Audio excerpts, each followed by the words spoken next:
Welcome back ಸ್ನೇಹಿತರೆ.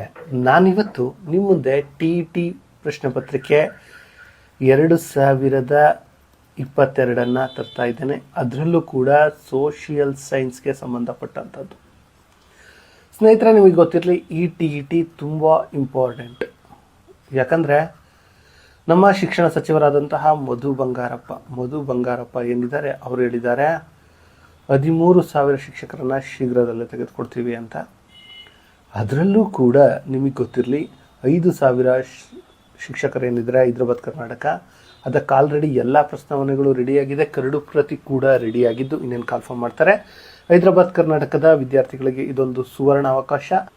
ಇನ್ನು ಸ್ನೇಹಿತರೆ, ಇದೊಂದು ಟಿ ನಿಮಗೆ ಸಿಗುವಂಥ ಚಾನ್ಸ್ ಇದೆ. ಇಲ್ಲಿಯವರೆಗೂ ಯಾರಾದರೂ ಟಿಯನ್ನು ಒಂದು ವೇಳೆ ಪಾಸ್ ಮಾಡ್ಕೊಂಡಿಲ್ಲ ಅಂದರೆ ಈ ಟಿಯನ್ನು ಮಸ್ಟ್ ಆ್ಯಂಡ್ ಶುಡ್ ಪಾಸ್ ಮಾಡ್ಕೋಬೇಕಾಗುತ್ತೆ.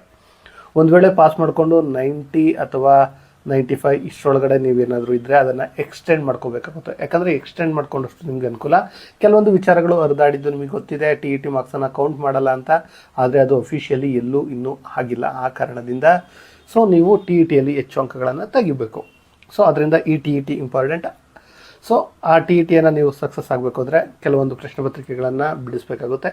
ಅದಕ್ಕಾಗಿ ನಾನಿವತ್ತು ಈ ಪ್ರಶ್ನೆ ಪತ್ರಿಕೆಯನ್ನು ನಿಮ್ಮ ಮುಂದೆ ತರ್ತಾ ಇದ್ದೇನೆ. ಓಕೆ, ತಡ ಮಾಡದೆ ಕ್ವಶನ್ ಪೇಪರನ್ನು ನೋಡೋಣ. ಆ ಪಟ್ಟಿಯಲ್ಲಿ ಸ್ಥಾಪಕರು ಮತ್ತು ಬಾಪಟ್ಟಿಯಲ್ಲಿ ಅವರು ಸ್ಥಾಪಿಸಿದ ರಾಜವಂಶಗಳನ್ನು ನೀಡಲಾಗಿದೆ.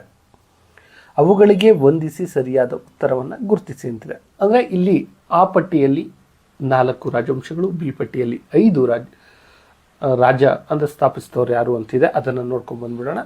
ಸ್ನೇಹಿತರೆ, ಇಲ್ಲಿ ನಿಮಗೆ ಒಂದು ಮೆಥಡನ್ನು ನೆನಪಲ್ಲಿ ಇಟ್ಕೊಳ್ಳಿ. ನೀವು ಯಾವುದೇ ಕ್ವಶನ್ ಪೇಪರನ್ನು ಬಿಡಿಸ್ಬೇಕಾದ್ರೆ ಪೀಸ್ಫುಲ್ ಆಗಿರಬೇಕು ಮತ್ತು ಯೋಚನೆಯನ್ನು ಅದ್ಭುತವಾಗಿ ಮಾಡಬೇಕಾಗುತ್ತೆ. ಇಲ್ಲಿ ನೋಡಿ, ಗಂಗರು, ಕುಶಾನರು, ಶಾತವಾಹನರು, ವರ್ಧನರು ಮತ್ತು ಬಾದಾಮಿ ಚಾಲುಕ್ಯರು ಇದೆ. ಇಷ್ಟರೊಳಗಡೆ ನಿಮ್ಗೆ ಯಾವುದಾದ್ರೂ ಒಂದು, ಅಟ್ಲೀಸ್ಟ್ ಒಂದು ರಾಜವಂಶದ ಸ್ಥಾಪಕರು ಗೊತ್ತಿರ್ತಾರೆ. ಗಂಗರು ಗೊತ್ತಿರ್ತಾರೆ, ಇಲ್ಲ ಕುಶಾನರು ಗೊತ್ತಿರ್ತಾರೆ, ಶಾತವಾಹನರು ಗೊತ್ತಿರ್ತಾರೆ, ಇಲ್ಲ ವರ್ಧಮನರು, ಇಲ್ಲ ಬಾದಾಮಿ ಚಾಲುಕ್ಯರು, ಯಾರಾದರೂ ಒಬ್ಬರು ಗೊತ್ತಿರ್ತಾರೆ. ಯಾಕಂದರೆ ನೀವು ಓದ್ತಾ ಇದ್ದೀರಾ ಅಂದರೆ ಎಲ್ಲರೂ ನೆನಪಲ್ಲಿ ಇಟ್ಕೊಂಡಿಲ್ಲ ಅಂದ್ರೆ ಒಂದಿರುತ್ತೆ. ಈಗ ಫಾರ್ ಎಕ್ಸಾಂಪಲು ಗಂಗರು ನಮಗೆ ಗೊತ್ತಿದೆ. ಗಂಗರು ಯಾರು ಅಂದರೆ ದಡಿಗ, ಕೊಂಗಣಿ ವರ್ಮ ಯಾರೋ ಇರ್ತಾರೆ. ದಡಿಗ, ಕೊಂಗಣಿ ವರ್ಮ ಇರ್ತಾರೆ. ಇಲ್ಲಿದೆಯಾ? ಇಲ್ಲ, ಕೊಂಗಣಿ ವರ್ಮ ನಿಮಗೆ ಗೊತ್ತಿದ್ದರೆ ಅದನ್ನು ಎಲಿಮಿನೇಟ್ ಮಾಡ್ಬೋದು. ಇಲ್ಲ, ನನಗೆ ಕುಶಾನರು ಗೊತ್ತಪ್ಪ ಅಂದರೆ ಕುಜಲಕಟ್ ಫೀಸಸ್ ಅಂತಂದರೆ ನೀವು ಇಲ್ಲಿಗೆ ಬಂದುಬಿಟ್ರೆ ಸಾಕು. ಡಿ ಬಂದು 2. ಇಲ್ಲಿ ಆಪ್ಷನಲ್ಲಿ ನೋಡಿ, ಡಿ ಬಂದು 2 ಯಾವುದಿದೆ? ಇದೊಂದೇ ಇರುವಂಥದ್ದು. ಇಲ್ಲಿ 2 ಏನಾದರೂ ಬಂದರೆ, ಅಂದರೆ 2 ಅನ್ನೋದೇನಾದರೂ ಬಂದರೆ ನಿಮ್ಗೆ ತೊಂದರೆ ಆಗುತ್ತೆ. ಬಟ್ ಏನಿಲ್ಲ, ಇಲ್ಲಿ ನೋಡಿ ಸೀದಾ. ಇಲ್ಲಿ ನೋಡಿ, ಸಿಂಹಕ ಬಂದು ಶಾತವಾಹನರು ಕರೆಕ್ಟ್ ಇದೆ, ರಾಜಸಿಂಹ ಬಂದು ಜಯಸಿಂಹ ಬಂದು ವರ್ಧನರು ಕರೆಕ್ಟಾಗಿ ಏನು, ಬಾದಾಮಿ ಚಾಲುಕ್ಯರು ಇದೆ, ಪುಷ್ಯಭೂತಿ ಬಂದು ವರ್ಧನರು ಆಗುತ್ತೆ. ನೋಡಿ ಎಷ್ಟು ಈಸಿ ಸಿಗುತ್ತಲ್ಲ. ಆದರೆ ನೀವು ಯೋಚನೆ ಮಾಡಬೇಕಾದ್ರೆ ಪೀಸ್ಫುಲ್ಲಾಗಿ ಯೋಚನೆಯನ್ನು ಮಾಡಬೇಕಾಗುತ್ತೆ. ಯಾಕಂದರೆ ಸ್ನೇಹಿತರೆ, ನಿಮಗೆ ಗೊತ್ತಿರಲಿ, GPSTR ಏನು ಹೋದ ಸರಿ ನಡೀತು, GPSTRಲ್ಲಿ 0.042 0.021 ತಮ್ಮ ಕೆಲಸವನ್ನು ಕಳ್ಕೊಂಡಿರೋನ್ನ ನಾನು ನೋಡಿದ್ದೀನಿ. ಯಾಕಂದರೆ ಅವರು ನನ್ನ ಸ್ನೇಹಿತರೆ. ಆದ್ದರಿಂದ ಓಕೆ, ಪ್ರತಿಯೊಂದು ಮಾರ್ಕ್ ಕೂಡ ಇಂಪಾರ್ಟೆಂಟು ಅದರಲ್ಲೂ ಟಿಲಿ. ಕೇರ್ಫುಲ್ಲಾಗಿ ಪೀಸ್ಫುಲ್ಲಾಗಿ ನೀವು ಎಕ್ಸಾಮನ್ನು ಬರೀಬೇಕಾಗುತ್ತೆ. ಓಕೆ, ಇನ್ನು 2ನೇ ಪ್ರಶ್ನೆ. ಕೊಟ್ಟಿರುವ ಹೇಳಿಕೆಗಳನ್ನು ಓದಿರಿ ಮತ್ತು ಸರಿಯಾದ ಉತ್ತರವನ್ನು ಆರಿಸಿ. ಲಾರ್ಡ್ ಕಾರ್ನ್ ವಾಲಿಸನು ಭಾರತೀಯರಿಗೆ ಮಾತ್ರ ಕೆಳದರ್ಜೆಯ ಉದ್ಯೋಗಗಳನ್ನು ನೀಡಿದನು. ಲಾರ್ಡ್ ಕಾರ್ನ್ ವಾಲಿಸನು ಹಿಂದೂಸ್ತಾನದಲ್ಲಿರುವ ಪ್ರತಿಯೊಬ್ಬ ಮೂಲ ನಿವಾಸಿಯು ಭ್ರಷ್ಟ ಎಂದು ವಾದಿಸಿದನು. ಇದಕ್ಕೆ ಸರಿಯಾದ ಉತ್ತರ ಏನಪ್ಪ ಅಂದರೆ ಎ ಮತ್ತು ಆರ್ ಎರಡೂ ಸರಿ. ಆರ್ ಎನ ಸರಿಯಾದ ವಿವರಣೆಯಾಗಿದೆ. ಹೌದು, ಲಾರ್ಡ್ ಕಾರ್ನ್ ವಾಲಿಸ್ ಏನಿದ್ದಾನೆ, ಭಾರತೀಯರಿಗೆ ಮಾತ್ರ ಕೆಳದರ್ಜೆಯ ಉದ್ಯೋಗಗಳನ್ನು ನೀಡ್ತಿದ್ದ. ಅವನು ಹೇಳ್ತಿದ್ದ ಹಿಂದೂಸ್ತಾನದಲ್ಲಿ ಪ್ರತಿಯೊಬ್ಬ ಮೂಲ ನಿವಾಸಿಯು ಭ್ರಷ್ಟ ಅಂತ. ಇನ್ನು 3ನೇ ಪ್ರಶ್ನೆ ಹೀಗಿದೆ. ಈ ಕೆಳಗೆ ಕೊಟ್ಟಿರುವ ಘಟನೆಗಳನ್ನು ಕಾಲಾನುಕ್ರಮಣಿಕೆಯಲ್ಲಿ ಬರೆಯಿರಿ ಅಂತ ಇದೆ. ಕಾಲಾನುಕ್ರಮಣಿಕೆ ಸ್ನೇಹಿತರೆ, ನೀವು ಪೀಸ್ಫುಲ್ಲಾಗಿ ಕೂತ್ಕೊಬಿಡಿ. ಒಂದು ರೀತಿ ಧ್ಯಾನದವಾಗಿ, ಅಂದರೆ ಇಂಥ ಕ್ವಶನ್ ಕೊಟ್ಟಿದ್ದಕ್ಕೆ ಧ್ಯಾನ ಮಾಡ್ತಿದ್ವೇನೋ ಅನ್ನೋಂಗೆ ಒಂದು 30 ಸೆಕೆಂಡ್ಸ್ ತಗೊಳ್ಳಿ. ಯೋಚನೆ ಮಾಡಿ. ನೀವು ಓದೋಕ್ಕೆ ಸ್ಟಾರ್ಟ್ ಮಾಡಿದಾಗ ಫಸ್ಟು ಹಿಸ್ಟ್ರಿಯಲ್ಲಿ ಬರುವಂಥದ್ದು ಯಾವುದು ಅಂದರೆ, ವಿದೇಶಿಗರ ಇದು ವಿಚಾರದಲ್ಲಿ ಬಂದಾಗ ಕಾನ್ಸ್ಟಾಂಟಿನೋಪಲ್ ಪತನ ಅಂತ ಬರುತ್ತಲ್ಲ, ಅದೇ ಫಸ್ಟ್ ಬರೋದು. ಫಸ್ಟ್ ಬಂದಿದ್ದೆ ಫಸ್ಟಲ್ಲೇ ಇರುತ್ತೆ. ಅದರಿಂದ ಬಿ ಸರಿಯಾದ ಉತ್ತರ ಇಲ್ಲಾಗುತ್ತೆ ನೋಡಿ. ಆಮೇಲೆ ಫಸ್ಟು ಕಾನ್ಸ್ಟಾಂಟಿನೋಪಲ್ ಅದೇನು ಪತನ ಆಗುತ್ತೆ. ಅದಾದ ಮೇಲೆ ತಾನೇ ಹೊಸ ಮಾರ್ಗ ಕಂಡುಹಿಡಿಯೋದು ಇಂಡಿಯಾಕ್ಕೆ ಹೊಸ ಮಾರ್ಗವನ್ನು ಕಂಡುಹಿಡಿಬೇಕಾದ್ರೆ ವಾಸ್ಕೋ ಡಿ ಗಾಮ ಬರ್ತಾನೆ ನೋಡಿ, ಭಾರತಕ್ಕೆ ಹೊಸ ಮಾರ್ಗವನ್ನು ಕಂಡುಹಿಡಿದವನು. ಸೊ ಇಲ್ಲಿ ಡಿ ಬಂದು ಎರಡನೇದಾಗಬೇಕಾಗುತ್ತೆ. ಇದು ಫಸ್ಟ್ ಒನ್ನು, ಇದು ಸೆಕೆಂಡ್ ಒನ್ ಆಗಲೇಬೇಕಾಗುತ್ತೆ. ಆಮೇಲೆ ಮೊಘಲ್ ಸಾಮ್ರಾಜ್ಯ ಭಾರತದಲ್ಲಿ ಆಗುತ್ತೆ. ಅದಾದ ಮೇಲೆ ತಾನೇ ನಮ್ಮ ರಕ್ಕಸ ತಂಗಡಿಯಿಂದ ವಿಜಯನಗರದ ಸಮಯದಲ್ಲಿ ಬರುವಂಥದ್ದು. ಸೊ ಪೀಸ್ಫುಲ್ಲಾಗಿ ಕೂತ್ಕೊಂಡು ಯೋಚನೆ ಮಾಡಿದರೆ ಕಾಲಾನುಕ್ರಮಣಿಕೆ ಬೆಸ್ಟು. ಅಂದರೆ ನೀವು ಯೋಚನೆ ಮಾಡಬೇಕು, ನಾನು ಫಸ್ಟ್ ಯಾವುದು ಓದಿದ್ದೆ, ಏನು ಎತ್ತ ಅಂತ.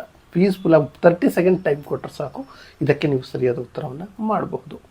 ಒಂದು ವೇಳೆ ಇಲ್ಲ ನನಗೆ ಎಲ್ಲ ಗೊತ್ತಿದೆ ಅಂತಂದರೆ ಅದು ಇನ್ನೂ ಈಸಿ. ಬಟ್ ಇದು ಭಾರತೀಯ ರಾಷ್ಟ್ರೀಯ ಕಾಂಗ್ರೆಸ್ನ ಹರಿಪುರ ಅಧಿವೇಶನದ ಅಧ್ಯಕ್ಷರಾಗಿದ್ದರೆ ಸುಭಾಷ್ ಚಂದ್ರ ಬೋಸ್. ಇದು ತುಂಬ ಇಂಪಾರ್ಟೆಂಟು, ಪ್ರತಿ ಸಾರಿ ಕೇಳ್ತಾರೆ. ಹರಿಪುರ ಕಾಂಗ್ರೆಸ್ ಅನ್ನೋದು ತುಂಬ ಇಂಪಾರ್ಟೆಂಟ್. ಇದಾದಮೇಲೆ ಅವರು ತಮ್ಮದೇ ಆದ ಪಕ್ಷವನ್ನು ಕಟ್ಟಿ ಬೆಳೆಸುವಂಥ ಕೆಲಸವನ್ನು ಮಾಡ್ತಾರೆ. ಗಾಂಧಿ ಮತ್ತು ಇವರ ನಡುವೆ ಕೆಲವೊಂದು ಭಿನ್ನಾಭಿಪ್ರಾಯಗಳು ಕೂಡ ಇದೇ ಅಧಿವೇಶನದ ನಂತರ ಶುರುವಾಗುವಂಥದ್ದು. ಇನ್ನು ಧರ್ಮ ಪ್ರವರ್ತನ ಎಂದರೆ ಬುದ್ಧನ ಜನನ, ಬುದ್ಧನ ಮರಣ, ಬುದ್ಧ ಅರಮನೆಯನ್ನು ತೊರೆದಿದ್ದು, ಬುದ್ಧನ ಮೊದಲ ಬೋಧನೆ. ಬುದ್ಧನ ಮೊದಲ ಬೋಧನೆಯನ್ನು ನಾವು ಧರ್ಮಚಕ್ರ ಪ್ರವರ್ತನ ಅಂತ ಕರಿತೀವಿ. ಇನ್ನು ಅನುಭವ ಮಂಟಪವನ್ನು ಸ್ಥಾಪಿಸಿದವರು ಅಂದರೆ ನಿಮ್ಮೆಲ್ಲರಿಗೂ ಗೊತ್ತಿದೆ, ಅನುಭವ ಮಂಟಪ ಅಂದರೆ ಬಸವಣ್ಣನವರು. ಸ್ನೇಹಿತರೆ, ಇನ್ನು ಶಂಕರಾಚಾರ್ಯ, ಮಧ್ವಾಚಾರ್ಯ, ರಾಮಾನುಜಾಚಾರ್ಯರು ಯಾರಪ್ಪ ಅಂದರೆ ನಿಮಗೆ ಗೊತ್ತಿರಲಿ, ಧಾರ್ಮಿಕ ಸಂತರು. ಧಾರ್ಮಿಕ ಚಳುವಳಿ ಅಂತ ಏನು 7ನೇ ಕ್ಲಾಸಲ್ಲಿ ಬುಕ್ ಇದೆ, 7ನೇ ಕ್ಲಾಸು 6ನೇ ಕ್ಲಾಸಲ್ಲಿದೆ, ಅದರಲ್ಲಿ ಇವರೆಲ್ಲವೂ ಕೂಡ ಬರುತ್ತೆ. ಸ್ನೇಹಿತರೆ, ನೀವು TETಯಲ್ಲಿ ಸೋಷಿಯಲ್ ಸೈನ್ಸಲ್ಲಿ ಅತಿ ಹೆಚ್ಚು ಅಂಕಗಳನ್ನು ಮಾಡಲೇಬೇಕು ಅನ್ನೋರಾದರೆ ನೀವು ಖಂಡಿತವಾಗಿ 6ರಿಂದ 10ನೇ ತರಗತಿಯನ್ನು ಸಮಾಜ ವಿಜ್ಞಾನ ಪುಸ್ತಕಗಳೇನಿದೆ ಅವುಗಳನ್ನು ನೀವು ಮಸ್ಟರ್ ಶುಡ್ ಓದಲೇಬೇಕಾಗುತ್ತೆ. ಇನ್ನು ಸಿಂಧು ಸರಸ್ವತಿ ನಾಗರಿಕತೆ ಕಾಲದ ಪ್ರಮುಖ ಬಂದರು ಹರಪ್ಪ ಅಂತ ಕೂಡ ಬಂದರೂ ಕೂಡ ತಲೆ ಕೆಡಿಸ್ಕೊಬಿಡಿ. ಲೋಥಲ್ ಎನ್ನುವಂಥದ್ದು ತುಂಬ ಇಂಪಾರ್ಟೆಂಟು ಬಂದರ ಆಗಿರುವಂತಹದ್ದು. ಇನ್ನು ಅಡಲ್ಫ್ ಹಿಟ್ಲರ್ನ ಸಾಮೂಹಿಕ ಕಗ್ಗೊಲೆಗಳನ್ನು ಈಗ ಏನಂದರೆ ಹೋಲೋಕಾಸ್ಟ್ ಅಂತ ಕರೀತಾರೆ. ಏನಂತ ಕರೀತಾರೆ? ಹೋಲೋಕಾಸ್ಟ್ ಎನ್ನುವಂತಹದ್ದು. ಇನ್ನು 99ನೇಯದ್ದು ನೆನಪಲ್ಲಿ ಇರಲಿ, ಮೊದಲೆರಡು ಪದಗಳಿಗಿರುವ ಸಂಬಂಧವನ್ನು ಗುರುತಿಸಿ 3ನೇ ಪದಕ್ಕೆ ಸರಿಯಾದ ಉತ್ತರವನ್ನು ಬರೆಯಿರಿ ಅನ್ನುವಂಥದ್ದು. Good, very good. ನೋಡಿ, ಇಲ್ಲಿ 2ನೇ ಆಂಗ್ಲೋ ಮೈಸೂರು ಯುದ್ಧ ಯಾವುದಪ್ಪ ಅಂದರೆ ಮಂಗಳೂರು ಒಪ್ಪಂದದೊಂದಿಗೆ ಹೋಗುತ್ತೆ. ಅವನೀಗ ಕೇಳಿರುವಂಥದ್ದು 3ನೇ ಆಂಗ್ಲೋ ಮೈಸೂರು ಯುದ್ಧ ಯಾವುದು ಇದು ಅಂದರೆ ಶ್ರೀರಂಗಪಟ್ಟಣ. ನಿಮಗೀಗ ತಲೆಯಲ್ಲಿ ಒಂದು ಮೂಡಿರ್ಬೋದು, ಸರಿ ಹಾಗಾದರೆ 1ನೇ ಯುದ್ಧ ಯಾವುದು ಅಂದರೆ ಮದ್ರಾಸ್ ಒಪ್ಪಂದ ಅಷ್ಟೇ. 1 ಮದ್ರಾಸು, 2 ಮಂಗಳೂರು, 3 ಮೈಸೂರು, ಅಲ್ಲ ಶ್ರೀರಂಗಪಟ್ಟಣ, ಸಾರಿ. ಇನ್ನು ಓಕೆ, ಈ ಕೆಳಗಿನ ಈ ಹೇಳಿಕೆಗಳನ್ನು ಓದಿರಿ ಅಂತಿದ್ದಾನೆ. ಓದೋಣ. ಇವರು ಪ್ರಾಥಮಿಕ ಶಾಲೆಗಳಲ್ಲಿ ಶಿಕ್ಷಣ ಶುಲ್ಕವನ್ನು ಪ್ರೈಮರಿ ಸ್ಕೂಲಲ್ಲಿ ಏನು ಫೀಸ್ ಇದೆ ಅದನ್ನು ರದ್ದುಗೊಳಿಸಿದರು. ಬೆಂಗಳೂರಿನಲ್ಲಿ ಭಾರತೀಯ ವಿಜ್ಞಾನ ಸಂಸ್ಥೆ AISCಯನ್ನು ಸ್ಥಾಪಿಸಿದರು. ಓಕೆ, ಯಾರು? ಬೆಳಗೊಳದ ಬಳಿ ಕಾವೇರಿ ನದಿಗೆ ಅಡ್ಡಲಾಗಿ ಅಣೆಕಟ್ಟನ್ನು ನಿರ್ಮಿಸಿದರು. ಓಕೆ. ಭದ್ರಾವತಿಯಲ್ಲಿ ಕಬ್ಬಿಣ. ಇದು ಕ್ವಶನಲ್ಲಿ ಇದೊಂದು ಸೆಂಟೆನ್ಸನ್ನು ಓದ್ಬಿಟ್ರೆ ಗೊತ್ತಾಗುತ್ತೆ ಯಾರಪ್ಪ ಅಂದರೆ ನಮ್ಮೆಲ್ಲರಿಗೂ ಭದ್ರಾವತಿಯಲ್ಲಿ ಕಬ್ಬಿಣ ಮತ್ತು ಉಕ್ಕಿನ ಕಾರ್ಖಾನೆಯನ್ನು ಸ್ಥಾಪಿಸಿದ್ದು ನಾಲ್ವಡಿ ಕೃಷ್ಣರಾಜ ಒಡೆಯರು ಅಥವಾ 4ನೇ ಕೃಷ್ಣರಾಜ ಒಡೆಯರು ನೆನಪಲ್ಲಿ ಬರುತ್ತೆ. ಅಂದರೆ ನೀವು ಯಾವುದೇ ಪ್ರಶ್ನೆಯನ್ನು ದಿಢೀರ್ ಅಂತ ತಗೊಳ್ಕೋಗ್ಬಿಡಿ, ಕೊಟ್ಟಿರೋ ಪ್ರಶ್ನೆಯನ್ನು ಕಂಪ್ಲೀಟಾಗಿ ನಿಧಾನಕ್ಕೆ ಅಂದರೆ ನಿಮಗೆ ಅರ್ಥ ಆಗೋ ರೀತಿಯಲ್ಲಿ ಓದ್ಕೋಬೇಕಾಗುತ್ತೆ. ಓಕೆ. ಇನ್ನು ಭಾರತದ ಪುನರುಜ್ಜೀವನದ ಪಿತಾಮಹ ನಿಮಗೆ ಗೊತ್ತಿಲ್ಲ, ಇದು ತುಂಬ ಈಸಿ ಅಂಥದ್ದು, ಒಂದು ರೀತಿ ಫ್ರೀ ಇಡ್ತಾರೆ. ರಾಜಾರಾಮ್ ಮೋಹನ್ ರಾಯ್ ಇದಕ್ಕೆ ಸರಿಯಾದ ಉತ್ತರ.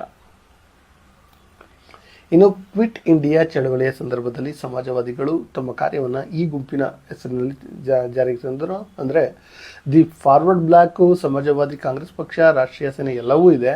ಬಟ್ ತುಂಬ ಇವರು ಕಾರ್ಯತಂತ್ರವನ್ನು ಜಾರಿಗೆ ತಂದಿದ್ದು the freedom struggle of front ಎನ್ನುವುದರಿಂದ. ಇನ್ನು 103ನೇ ಪ್ರಶ್ನೆ, ಭಾರತದ ಸಂಸತ್ ಪೌರತ್ವ ಕಾಯ್ದೆಯನ್ನು ಜಾರಿಗೆ ತಂದ ವರ್ಷ ಅಂದರೆ ಎಲ್ರಿಗೂ ಗೊತ್ತಿರುತ್ತೆ, 1955ರಲ್ಲಿ. ಎಷ್ಟರಲ್ಲಿ? 1955ರಲ್ಲಿ. ಇನ್ನು ಭಾರತದಲ್ಲಿ ಮತದಾನದ ವಯಸ್ಸನ್ನು 21ರಿಂದ 18ಕ್ಕೆ ಇಳಿಸಿದ ಸಂವಿಧಾನ ತಿದ್ದುಪಡಿ ಅಂತಿದೆ. ಇದಕ್ಕೆ ಸರಿಯಾದ ಉತ್ತರ 61ನೇ ತಿದ್ದುಪಡಿ.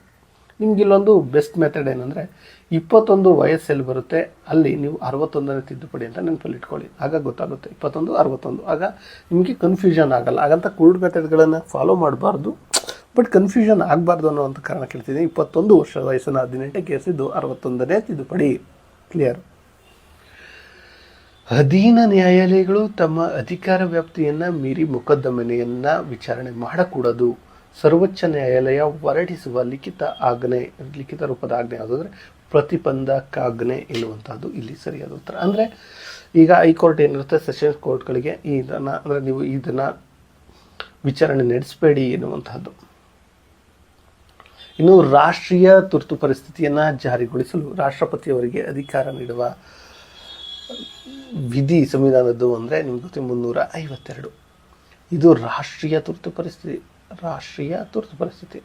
ಇನ್ನು 356 ಏನಿದೆ ರಾಜ್ಯ ತುರ್ತು ಪರಿಸ್ಥಿತಿ. ಇನ್ನು 360 ನಿಮಗೆ ಗೊತ್ತಿರಲಿ ಎಷ್ಟೋ ಏನಂದರೆ ಆರ್ಥಿಕ ತುರ್ತು ಪರಿಸ್ಥಿತಿಯನ್ನು ನಿರ್ಧರಿಸುವಂಥದ್ದು.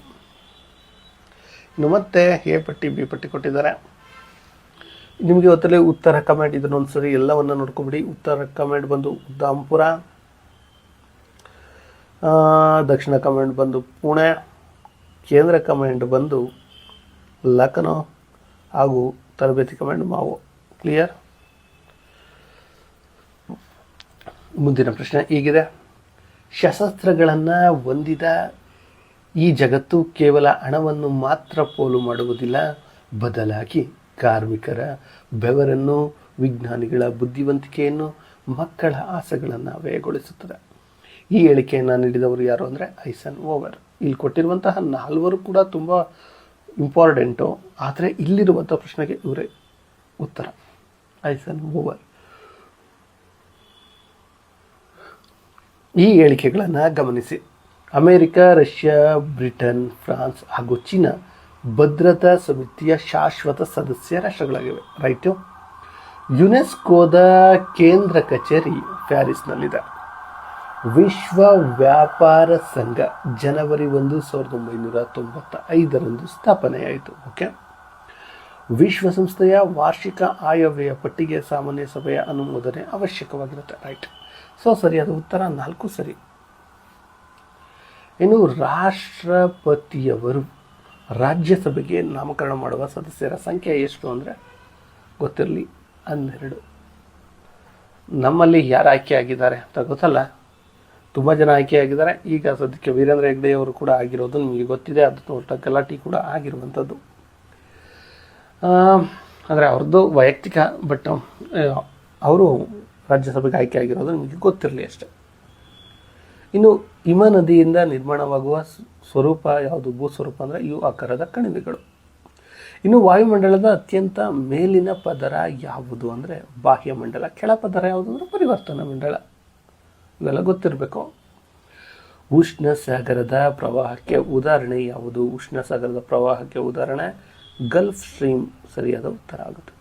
ಇನ್ನು ಈ ಕೆಳಗಿನವುಗಳಲ್ಲಿ ಸರಿಯಾದ ಜೋಡಿ ಯಾವುದು ಅಂದರೆ 66.5 ಡಿಗ್ರಿ ದಕ್ಷಿಣ ಅಕ್ಷಾಂಶ ಏನಿದೆ ಆರ್ಕಾಟಿಕ್ ವೃತ್ತಕ್ಕೆ ಸರಿಯಾಗಿರುವಂಥದ್ದು. ಮುಂದಿನ ಪ್ರಶ್ನೆ: ಕೂಪರ್ ಕ್ರೀಕ್ ಮತ್ತು ಡೈಮಂಟಿನಾ ನದಿಗಳು ಕಂಡುಬರುವಂಥದ್ದು ಎಲ್ಲಿ ಅಂದರೆ ನಿಮಗೆ ಗೊತ್ತಿರಲಿ ಆಸ್ಟ್ರೇಲಿಯಾದಲ್ಲಿ. ಎಲ್ಲಿ? ಆಸ್ಟ್ರೇಲಿಯಾದಲ್ಲಿ ಕಂಡುಬರುವಂಥದ್ದು. ಎಲ್ಲಿ? ಆಸ್ಟ್ರೇಲಿಯಾದಲ್ಲಿ. ದಕ್ಷಿಣ ಏಷ್ಯಾದಲ್ಲಿ ಕಂಡುಬರುವ ದೇಶಗಳ ಸರಿಯಾದ ಗುಂಪು ದಕ್ಷಿಣ ಏಷ್ಯಾ ಅಂದರೆ ನಮ್ಮ ಭಾರತ ಕೂಡ ಬರುವಂಥದ್ದು. ಭಾರತ 2ರಲ್ಲಿದೆ. ಭಾರತ, ಮಾಲ್ಡೀವ್ಸ್, ಶ್ರೀಲಂಕಾ ಇದಕ್ಕೆ ಸರಿಯಾದ ಉತ್ತರ. ಇನ್ನು ಮಯನ್ಮಾರ್, ಸಿಂಗಾಪುರ ಸ್ವಲ್ಪ ಆ ಕಡೆ ಹೋಗುತ್ತೆ. ಇನ್ನು ಈ ಕೆಳಗಿನವುಗಳಲ್ಲಿ ಮಲೆನಾಡಿನ ಜಿಲ್ಲೆಗಳು ಅಂದರೆ ನಿಮಗೆ ಗೊತ್ತಿರುತ್ತೆ. ಶಿವಮೊಗ್ಗ ಅಂದರೆ ಮಲೆನಾಡು ಅಂತಲೇ ಕರಿತೀವಿ. ಕೊಡಗು ಕೂಡ ಮಲೆನಾಡೇ ಆಗುತ್ತೆ. ಉಡುಪಿ ಮತ್ತು ಕನ್ನಡ ಏನಿದೆ ಉತ್ತರ ಕನ್ನಡ, ಇವುಗಳು ಕರಾವಳಿ ಇದಾಗುತ್ತೆ. ಕರಾವಳಿ ಜಿಲ್ಲೆಗಳು. ಉಡುಪಿ ಸ್ವಲ್ಪ ಮಲೆನಾಡು ಕೂಡ ಆಗುತ್ತೆ, ಬಟ್ ಅದಕ್ಕೆ ಹೆಚ್ಚು ಕರಾವಳಿ ಜಿಲ್ಲೆಗಳ ದಕ್ಷಿಣ ಕನ್ನಡಕ್ಕೆ ಇದಾಗುತ್ತಲ್ವ, ಅದರಿಂದ ಈ ಹೇಳಿಕೆಗಳನ್ನು ಓದಿರಿ. ಇದು ದಕ್ಷಿಣ ಭಾರತದ 2ನೇ ಮುಖ್ಯ ನದಿ. ಅದುವೇ ಕಾವೇರಿ ಅಲ್ಲ, ಕೃಷ್ಣ. ಮಹಾಬಲೇಶ್ವರದಲ್ಲಿ ಹುಟ್ಟುತ್ತೆ ಅಂದರೆ ಕೃಷ್ಣನೇ.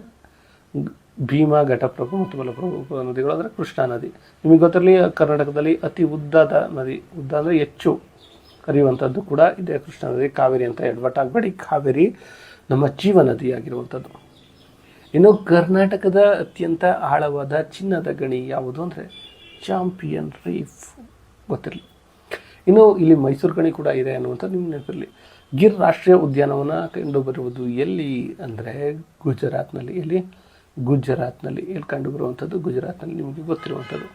ಸ್ನೇಹಿತರೆ, ಇವತ್ತು ನಾವು 30 ಪ್ರಶ್ನೆಗಳನ್ನು ಡಿಸ್ಕಷನ್ ಮಾಡಿದ್ದೀವಿ. ಈ ಪ್ರಶ್ನೆಗಳು ನಿಮಗೆ ಹೇಗೆ ಅನ್ನಿಸ್ತು? ಇನ್ನು ಉಳಿದಂತಹ 30 ಪ್ರಶ್ನೆಗಳನ್ನು ನಾಳಿನ ವಿಡಿಯೋದಲ್ಲಿ ತರ್ತೀನಿ. ಅದಕ್ಕಿಂತ ಮುಂಚೆ ನಿಮಗೊಂದು ಪ್ರಶ್ನೆ ಇದೆ. ಏನಪ್ಪ ಅಂದರೆ, ಭಾರತಕ್ಕೆ ಯೋಜಿತ ಅರ್ಥವ್ಯವಸ್ಥೆ ಎಂಬ ಶೀರ್ಷಿಕೆಯನ್ನು ಪ್ರಕಟಿಸಿದವರು ಯಾರು ಎನ್ನುವುದಕ್ಕೆ ನೀವು ಕಾಮೆಂಟ್ ಮಾಡಿ ಅಂತ ಹೇಳ್ತಾ ಇವತ್ತಿನ ಈ ವಿಡಿಯೋನ ಮುಗಿಸ್ತಿದ್ದೇನೆ. ಈ ವಿಡಿಯೋ ಇಷ್ಟ ಆಯಿತು ಅಂದರೆ ತಪ್ಪದೇ ಒಂದು ಲೈಕ್ ಮಾಡಿ, ಹಾಗೂ ನಿಮ್ಮ ಸ್ನೇಹಿತರಿಗೆ ಏನು ಮಾಡ್ತೀರಾ, ಶೇರ್ ಮಾಡಿ.